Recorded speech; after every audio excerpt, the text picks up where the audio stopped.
आहा कि सुंदर स्थान ए विमला ए महाकाली बंडार संजमन थारे बुली देखिबा। तुम इच्छा आमे जाऊँ बुली देखी आसबू ना सखी तुम बिना मो बंची पारे ना। कहीं तुम्हें बाहा हो गले आमको तुम्हें कौन चौथ करी नब कि देख तुम्हें भारी दुष्ट शीघ्र चलो मंदिर को जीवा। जाओ बुढ़ा मागे आनिब।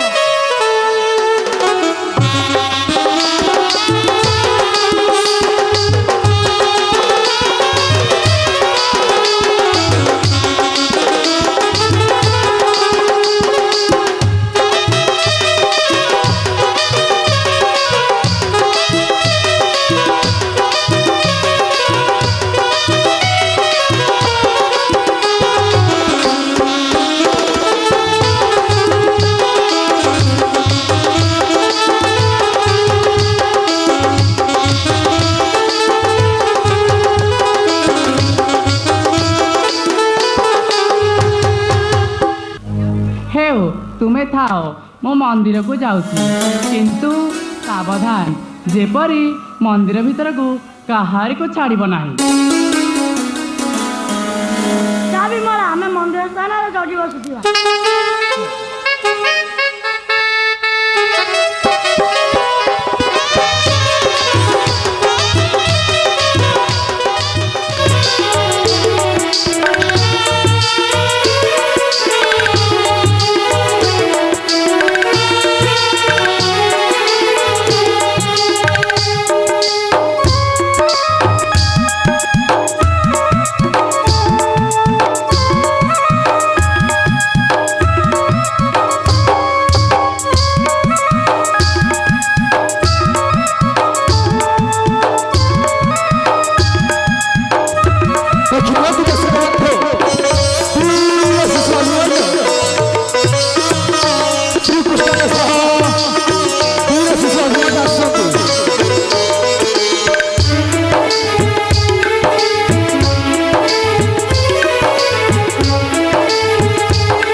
मामू एठारे अटकिबार उद्देश्य ता छड़ा उपाय ना अभिमन्यु।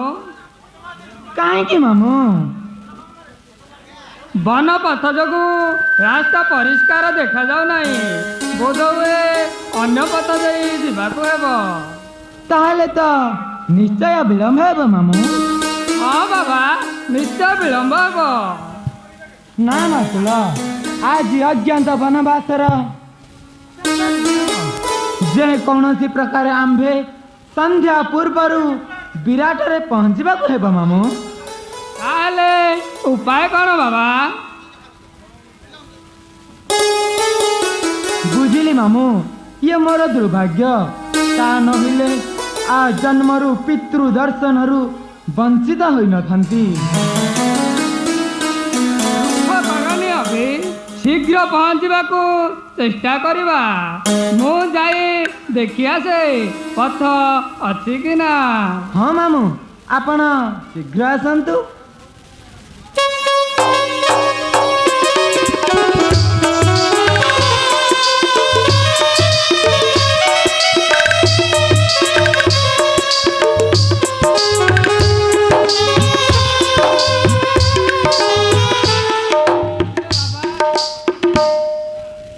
मु आसवा पर्यंत दुष्टामी करबनी तो ना मामू आपण निश्चिंत आसतु।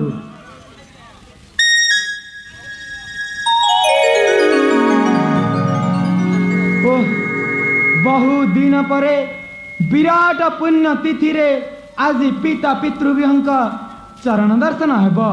हे प्रभु तब अपार करुणा, अपार करुणा, अपार करुणा।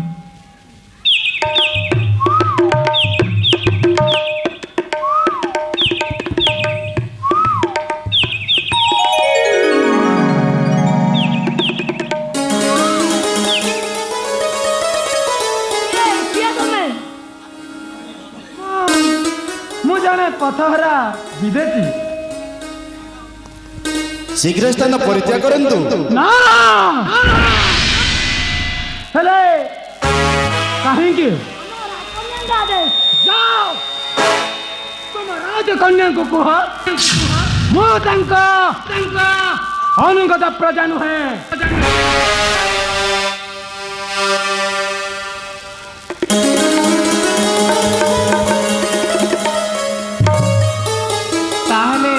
शास्त्री प्रस्तुत हुआ।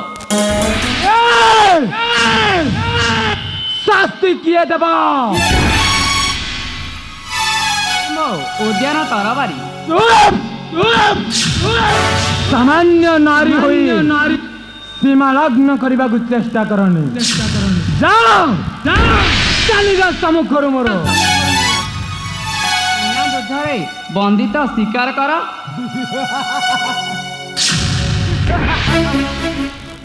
बंदी मते मते बंदी करवा एते सहज नुहे नारी। खाली कथा रे ना काम रे। बेस तब देखिए कार्य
ଏ କ'ଣ ହଠାତ୍ କଳହ କାହିଁକି ବାବା?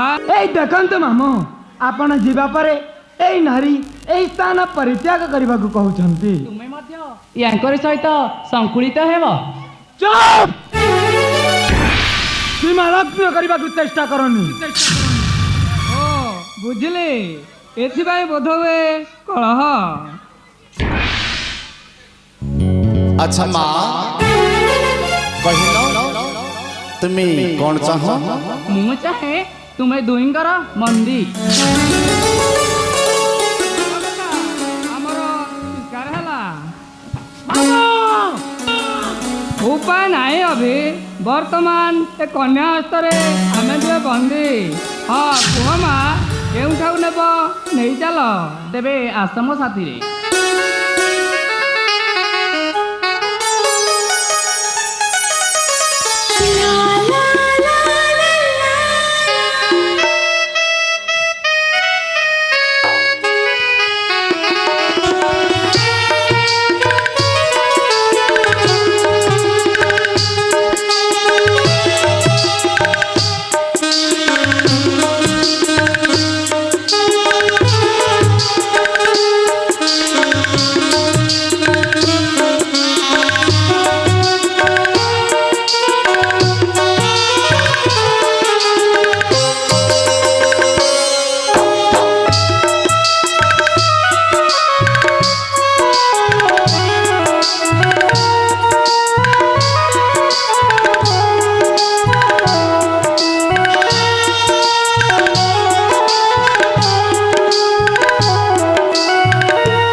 ଆଜି ପୁତ୍ର ମୋର କୌରବ ମାନଙ୍କୁ ଯୁଦ୍ଧରେ ପରାସ୍ତ କରି ବିଜୟ ଲାଭ କରି ଫେରୁଛି, ଏହା ମୋ ପକ୍ଷେ ପରମ ଗୌରବ।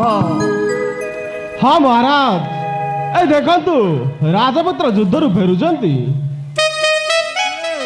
ଉତ୍ତର ଆ ବାବା, ଯୁଦ୍ଧ ଜୟ କରି ନିର୍ବିଘ୍ନରେ ଫେରୁଛୁ।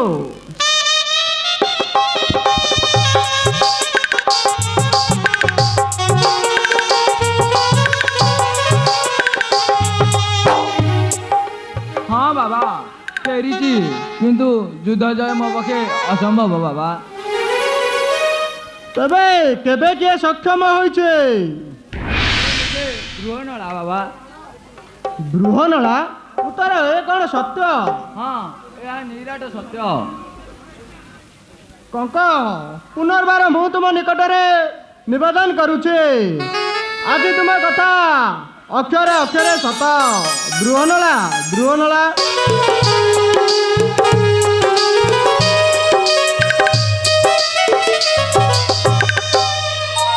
ମୋତେ ଡକାଇଲେ ମହାରାଜ?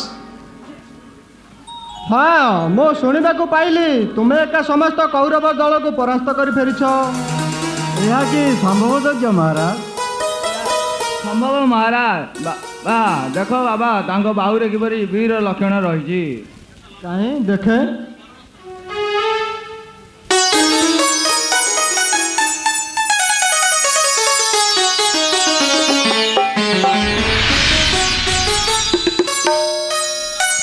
ହଁ ହଁ, ଠିକ କହିଛ ଉତ୍ତର। ବାହୁରେ ହାଙ୍କର ଧନୁର୍ବାଣ ଚିହ୍ନ ରହିଛି। କିଏ ତୁମେ ଛଦ୍ମବେଶୀ? ତୁମ ଅନୁମାନ ସତ୍ୟ ମହାରାଜ। ଆମେ ପାଣ୍ଡବ 5 ଭାଇ ଅଜ୍ଞାତ ବାସ ଯୋଗୁଁ ତୁମ ପ୍ରାସାଦରେ ଆଶ୍ରୟ ନେଇଛୁ। ତୁମେ ପାଣ୍ଡବ 5 ଭାଇ? ହଁ ମହାରାଜ, ମୁଁ କଙ୍କା ନାମରେ, ବିମର୍ଶନ ବଲ୍ଲଭ ନାମରେ, ଅର୍ଜୁନ ବୃହନଳା ନାମରେ, ନକୁଳ ଘୋଡ଼ାରକ୍ଷକ ନାମରେ, ସାଧବ ଗୌରକ୍ଷକ ନାମରେ, ଆଉ ଏଇ ସୌରନ୍ଦ୍ରୀ ନିଜେ ଦ୍ରୌପଦୀ। କି ସୌଭାଗ୍ୟ ମୋର। ବିଶ୍ୱବିଖ୍ୟାତ ପଣ୍ଡୁପୁତ୍ର ମାନେ ଆଜି ମୋ ପ୍ରସାଦରେ ଆଜ୍ଞାତବାସ ଯାପନ କରୁଛନ୍ତି। ଆଜି ଆମ ଅଜ୍ଞାତ ବାସର ଶେଷ ଦିବସ। ବର୍ତ୍ତମାନ ଶ୍ରୀକୃଷ୍ଣଙ୍କୁ ସ୍ମରଣ କର, ତାଙ୍କର ଆଶୀର୍ବାଦ ଆମ୍ଭମାନଙ୍କର ମଙ୍ଗଳମୟ।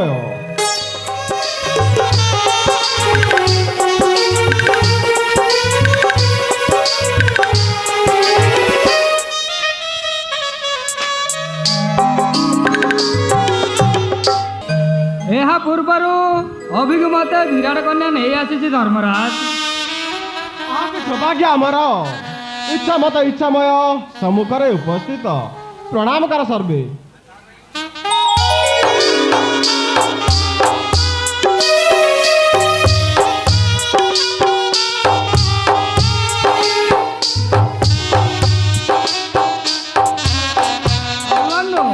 ଏ ହେଉଛନ୍ତି ତୁମର ପୂଜ୍ୟ ପିତା। ପ୍ରଣାମ ପିତା।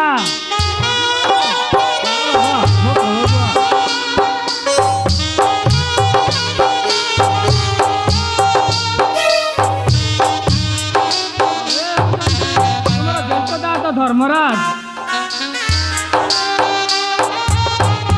ପ୍ରଣାମ ଜ୍ୟେଷ୍ଠଦାସ।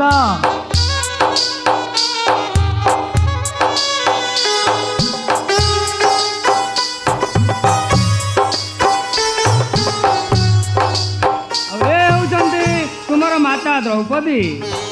ପ୍ରଣାମ ମାତା।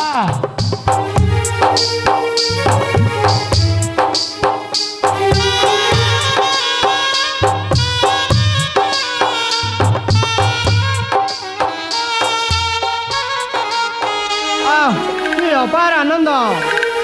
ଉତ୍ତର ଶୀଘ୍ର ଯାଇ ସମସ୍ତ ଆୟୋଜନ କର। ଶ୍ରୀକୃଷ୍ଣ ଆମର ଅତିଥି।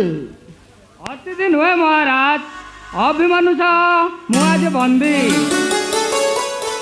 କି ଆଶ୍ଚର୍ଯ୍ୟ, ଆପଣଙ୍କ ବନ୍ଦୀ କରି କିଏ ଆଣିଛି ପ୍ରଭୁ?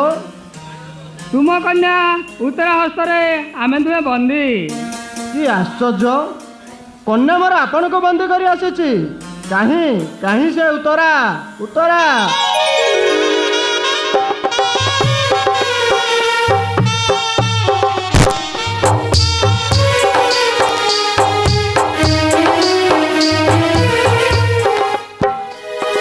ବାବା ତୁ ଏସବୁ କ'ଣ କରୁଛୁ ରେ ମା? କାହିଁ କିଛି ତ ନାହିଁ। ଆଜି ପାଣ୍ଡବଙ୍କ ଏତେ ବଡ଼ ଶୁଭ ଦିନରେ ଶ୍ରୀକୃଷ୍ଣଙ୍କ ସହ ତାଙ୍କ ପ୍ରିୟ ପୁତ୍ରକୁ ବନ୍ଦୀ କରି ଆଣିଛୁ। ତୋତେ ଶାସ୍ତି ଦେବି ନା ପୁରସ୍କାର ଦେବି? ମତେ ଶାସ୍ତି ଦିଅନ୍ତୁ ବାବା, ମୁଁ ମହା ଅପରାଧ କରିଛି। ହଁ ବାବା, ଅଭିମନ୍ୟୁ ସହ ଉତ୍ତରାର ବିବାହ ଦିଅନ୍ତୁ। ଏହା ହେଉଛି ଏହାଙ୍କ ଉପଯୁକ୍ତ ଶାସ୍ତି। ଠିକ୍ କହିଛ। ଆସ ମା। ଆସ ଧର୍ମରାଜ, ଶୁଭ ବିବାହ କାର୍ଯ୍ୟ ଶେଷ କରି ରାଜ୍ୟ ଉଦ୍ଧାରର ଆୟୋଜନ କରିବା।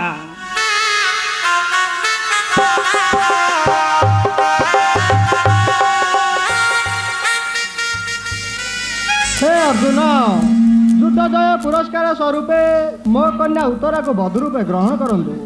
एथिरे मोर परमानंद महाराज। हाँ धर्मराज ए मोर अति सौभाग्य पुरई तो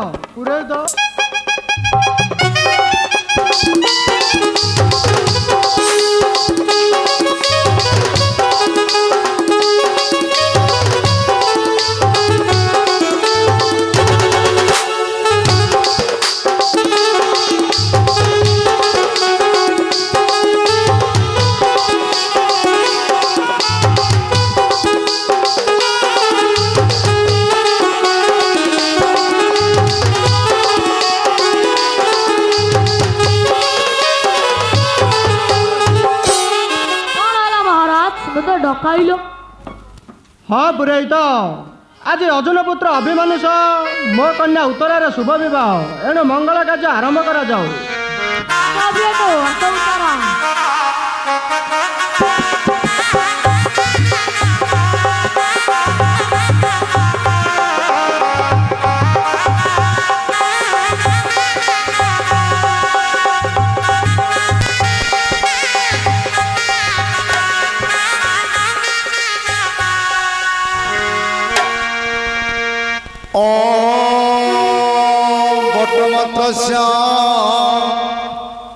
भोट देवता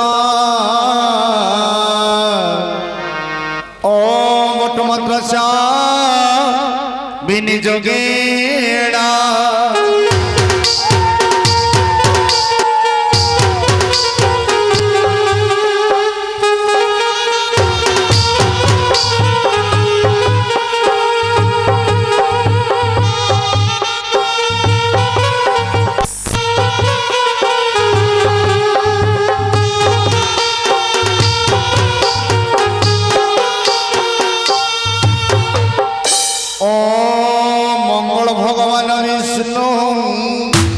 मंगल मधुसूदन मंगल पुंडरीकाक्ष मंगल गरुड़ा ध्वज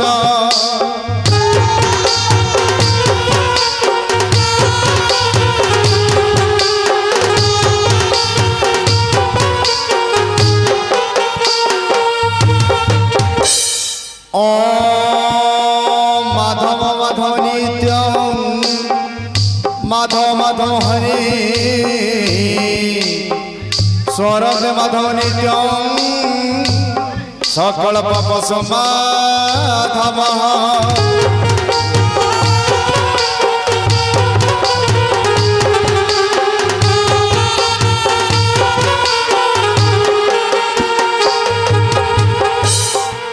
यथा रावणस्य मंदोदरी यथा धृतराष्ट्रस्य गांधारी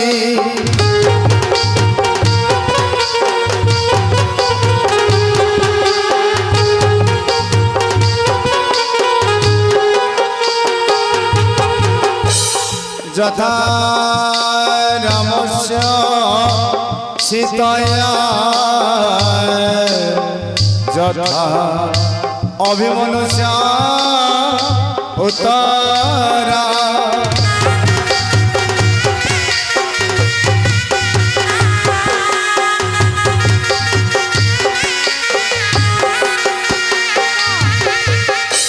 आशा उत्तर कुमार शला विदाटा बाड़ाई दियो।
हो हो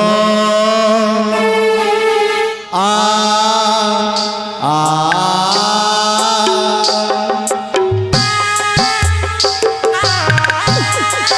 बाबा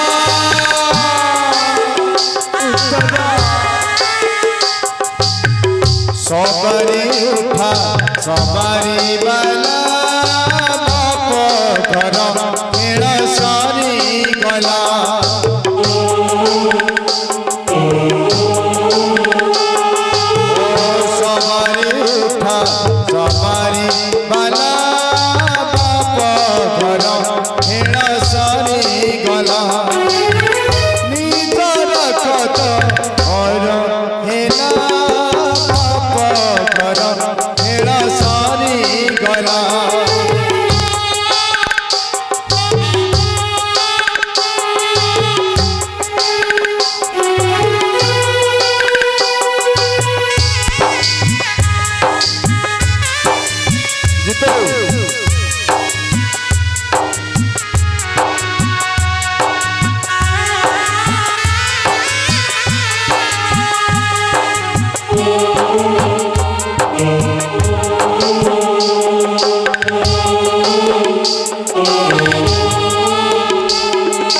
मेरा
सारी गला